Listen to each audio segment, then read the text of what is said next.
ஒரு பலாப்பழம் ஸ்டோரி சொல்லட்டுமா? Saturday morning. ஸோ மார்னிங்கே டீப் ஒர்க்குக்கு நான் இறங்கிட்டேன்.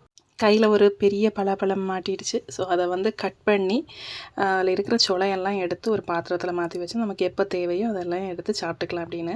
நான் ஸ்டோரின்னு சொன்னேன் இல்லையா, அது என்னென்னா இந்த பலாப்பழத்தில் 2 வகையாக இருக்குது. ஒன்று வந்து கூலப்பழம், இன்னொன்று வந்து வரிக்கப்பழம். இந்த கூலப்பழம் வந்து சாப்பிட்றதுக்கு எனக்கு அந்த அளவுக்குலாம் பிடிக்காது டேஸ்ட் வைஸில். ஆனால் நிறைய பேருக்கு அது பிடிக்கும்னு நினைக்கிறேன். எனக்கு வந்து அது பிடிக்காது. அது வந்து சிப்ஸு போடுறதுக்கு சூப்பராக இருக்கும் பச்சையில். இன்னொன்று வந்து வறுக்கப்பழம்னு சொன்னேன் இல்லையா, அது வந்து எல்லா ஸ்வீட் ரெசிபீஸுக்கும் பண்ணலாம், சும்மாவும் சாப்பிட்டுக்கலாம்.